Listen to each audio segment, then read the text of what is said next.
Fire safety in crowded venues. तो देखो, अगर हम fire safety in crowded venues की बात करें, लाइक भीड़ भाड़ वाली जो जगह होती है, पब्लिक प्लेसेस होती है, वहाँ पे फायर सेफ्टी बड़ा इंपॉर्टेंट है। क्योंकि आप इमेजिन करो कि भीड़ भाड़ वाली जगह में अगर अचानक से आग लग जाए तो कितना बड़ा वो डिजास्टर हो सकता है। तो fire safety in crowded venues is something जो कि प्रशासन हमेशा उसको कंसिडर करता है। एंड आम आदमी को भी इसकी जानकारी होनी चाहिए, अवेयरनेस होनी चाहिए कि क्राउडेड वेन्यूज में फायर सेफ्टी हम कैसे कर सकते हैं। तो वही अभी हम डिस्कस करेंगे, fire safety in crowded venues. तो fire safety in crowded venues is a complex discipline that integrates proactive risk assessment. तो प्रोएक्टिव रिस्क असेसमेंट का मतलब पहले से ही रिस्क को भांप लेना। मतलब पहले से ही हमको आइडिया लग जाना चाहिए कि कहाँ कहाँ पे आग लग सकती है। What can be the sources of the fire.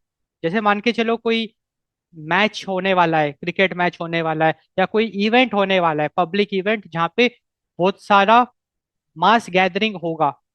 तो we have to identify the potential points, sources जहाँ पे आग लग सकती है, एंड उसी को टेक केयर करना है। So that is the proactive risk assessment.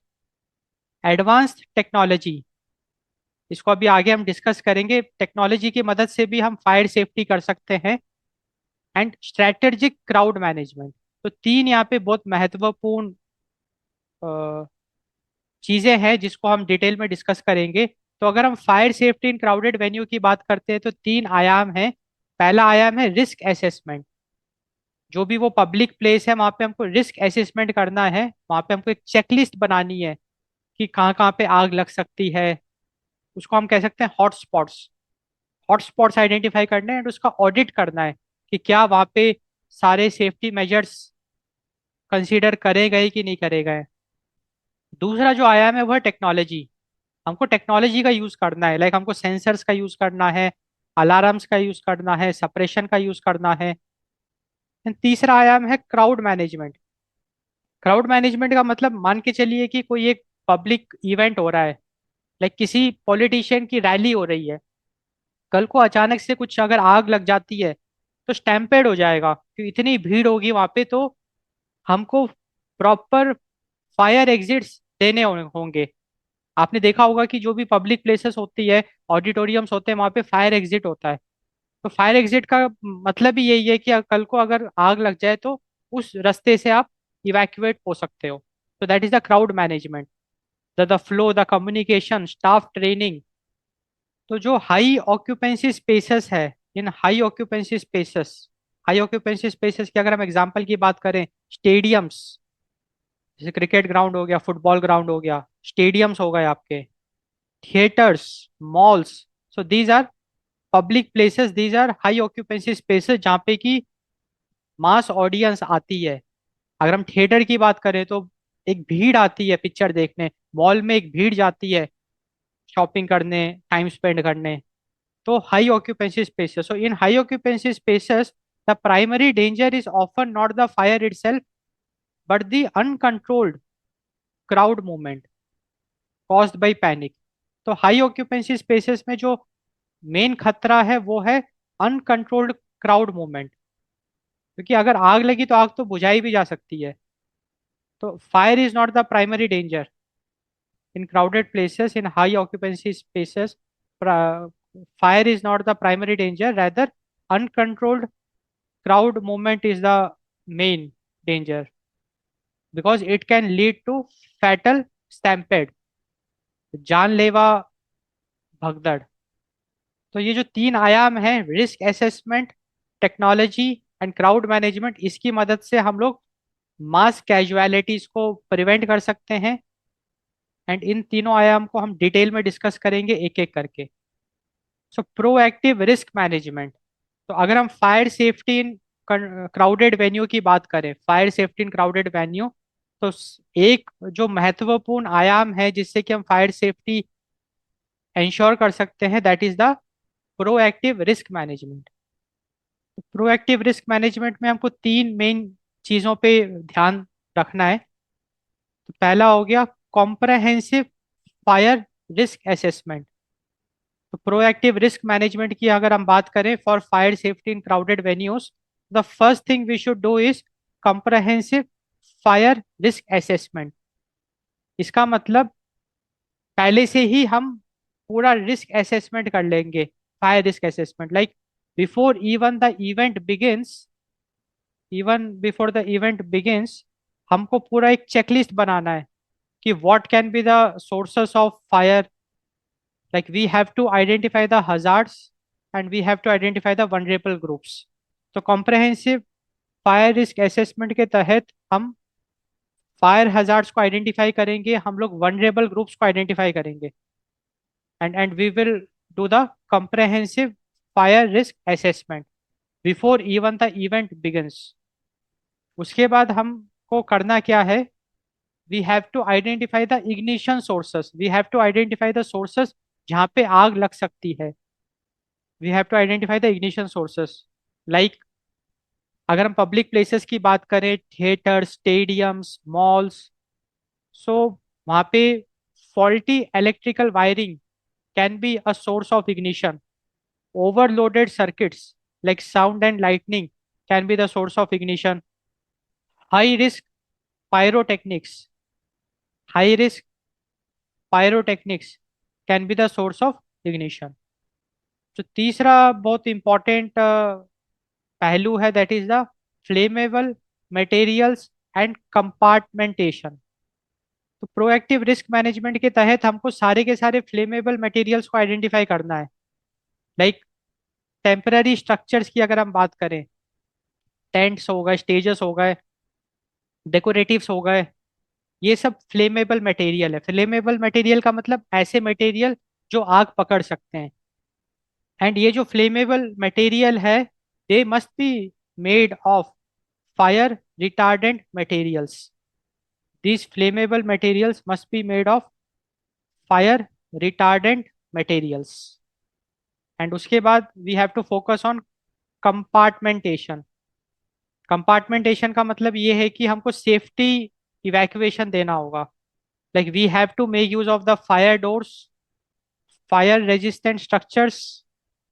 So use of fire doors and fire resistant structures to slow the spread of flames, to slow the spread of flames and smoke, giving occupants more time to escape। हमको fire doors and fire resistant structures का भी प्रयोग करना होगा, जिससे कि अगर आग लग भी जाती है तो लोगों के पास काफी पर्याप्त समय होगा अपनी जान बचाने का। तो अगर हम प्रोएक्टिव रिस्क मैनेजमेंट की बात करें for fire safety in crowded venues, तो हमने देखा कि जो भी पब्लिक प्लेस है, हमको कंप्रहेंसिव फायर रिस्क असेसमेंट करना होगा, जहाँ पे कि we have to identify the hazards, vulnerable groups, we have to identify all the ignition sources जहाँ पे आग लग सकती है, which can be the source of the fire, like the faulty electrical wiring, overloaded circuits like the sound, lighting and high risk pyrotechnics. And उस public place में जो भी फ्लेमेबल मटेरियल्स होंगे उसको आइडेंटिफाई करना बहुत ज़रूरी है। लाइक कपड़ों के बने मटेरियल्स हो गए, टेंट्स हो गए, स्टेजेस हो गए, डेकोरेशंस हो गए, and we have to make sure कि they should be fire retardant. उसमें हमको कोई ऐसा केमिकल छिड़कना होगा, या that should be made of such kind of a material which should be fire retardant. And हमको कंपार्टमेंटेशन भी करना होगा, जिसके तहत we have to use fire doors and fire resistant structures which can slow down the spread and which can give more time to escape। So this is the proactive risk management for the fire safety in crowded venues। Detection and suppression systems for fire safety in crowded venues। तो अगर हम detection and suppression systems की बात करें for the fire safety in crowded venues, तो जो modern venues हैं, modern जो पब्लिक प्लेसेस हैं, it rely on a combination of active and passive fire protection। तो मॉडर्न वेन्यूज में हमारे पास एक्टिव फायर प्रोटेक्शन होता है और पैसिव फायर प्रोटेक्शन होता है। so in modern venues we have a combination of active fire protection and passive fire protection. Intelligent detection. Intelligent detection का मतलब है कि we should make use of sensors जिसकी मदद से हम फायर इंसिडेंट्स को तुरंत डिटेक्ट कर सकें। सो traditional alarms should be supplemented by AI driven predictive systems. So traditional alarms should be supplemented by AI driven predictive systems like EvacuNet that analyzes the sensor data like the temperature, carbon dioxide level, TVOC, and to identify fire threats before ignition.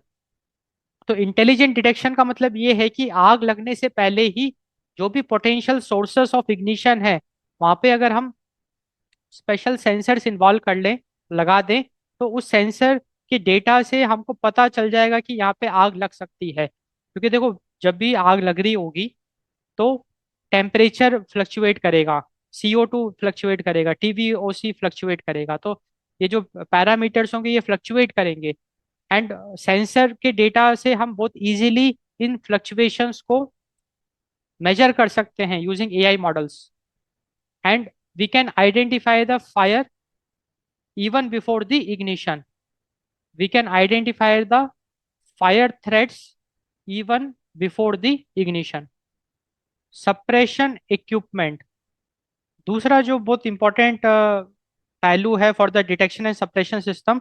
तो detection system तो हमने देखा कि intelligent detection, हमको AI driven predictive systems का use करना है like इवैक्यूनेट। And अब हम सप्रेशन सिस्टम की बात करेंगे। तो सप्रेशन सिस्टम का मतलब ये है कि अगर आग लग जाती है तो हम कैसे आग को सप्रेस करें। So for suppression system, we should consider using sprinkler systems. हमको स्प्रिंकलर सिस्टम्स का प्रयोग करना चाहिए। तो ये स्प्रिंकलर सिस्टम्स क्या करेंगे, जैसे ही कहीं भी आग लगेगी हमको स्ट्रेटेजिक लोकेशंस में ये स्प्रिंकलर्स लगाने चाहिए। दे शुड ऑटोमेटिकली कंट्रोल और extinguish fires in high occupancy areas. So in high occupancy areas, these sprinkler systems should automatically control or extinguish fires. We should also make use of kitchen suppression. So specialized systems for food courts and restaurant areas to handle grease fires. So kitchen suppression is a specialized systems which are used for food courts and restaurant areas. जहाँ पे कि जो food courts होते हैं, restaurants होते हैं, जहाँ पे किचन में खाना बनता है, वहां पे अगर कल को गलती से अगर आग पकड़ ले तो किचन सप्रेशन क्या करेगा, उस आग को सप्रेस कर देगा। तो स्प्रिंकलर सिस्टम्स हमने देखा, किचन सप्रेशन सिस्टम्स हमने देखा, and then we should also consider strategic extinguishers. ये आपने जरूर देखा होगा। तो काफी जगहों पे स्ट्रेटेजिक लोकेशंस में हम फायर एक्सटिंग्विशर्स को माउंट कर देते हैं। तो these are portable units mounted in visible accessible locations, and this extinguishers can be water, CO2, foam और ग्लास के फॉर किचन। तो इन एक्सटिंग्विशर का काम यही है कि कल को अगर कहीं आग लग जाती है तो इन एक्सटिंग्विशर की मदद से आग को बुझाया जा सकता है।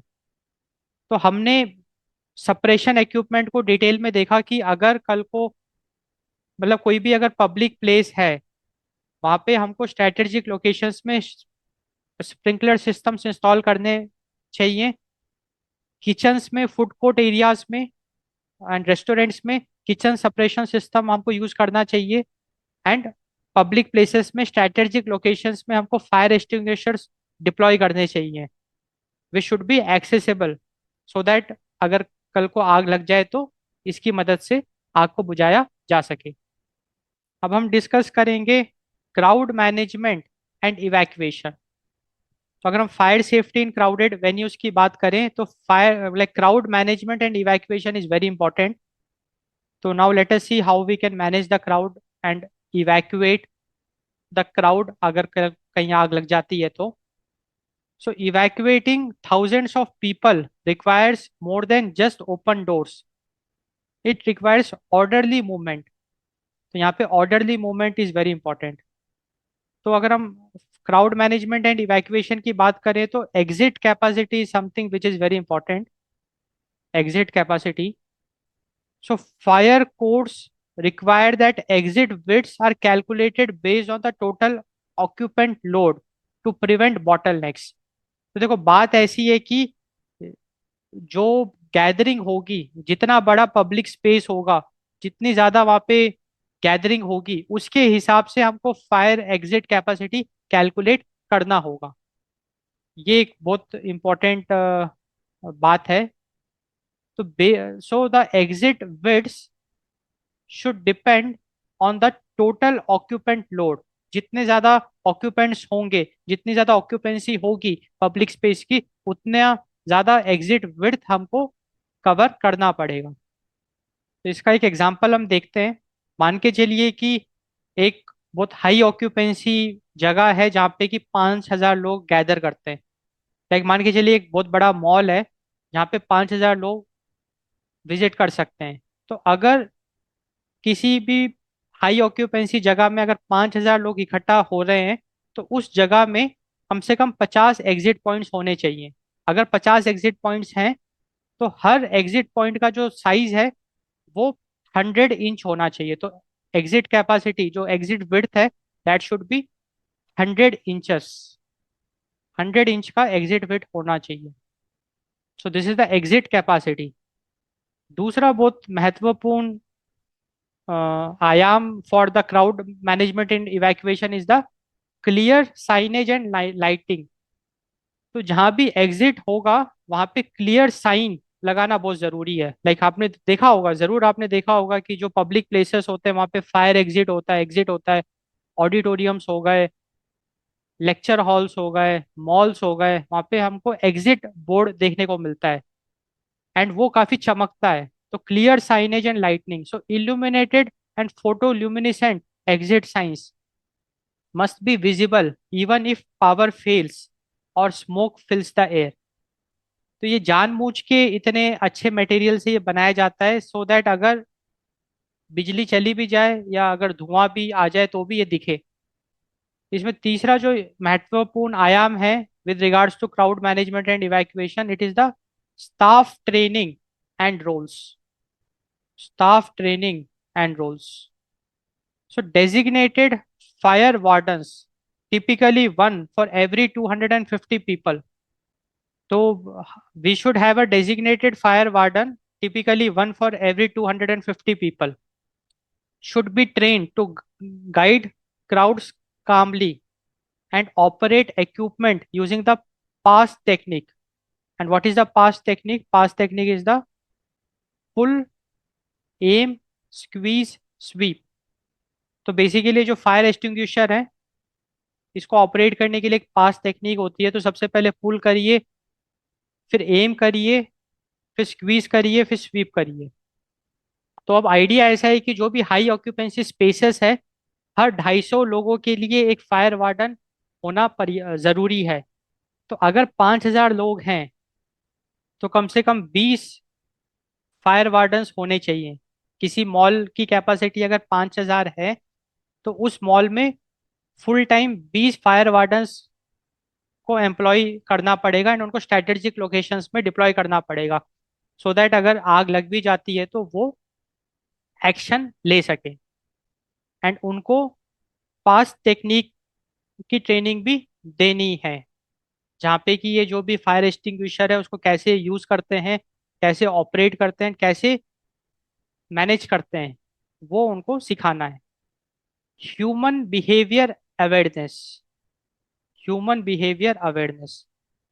So planners must account for exit choice psychology, where people often try to leave the same way they entered, even if a closer fire exit is available.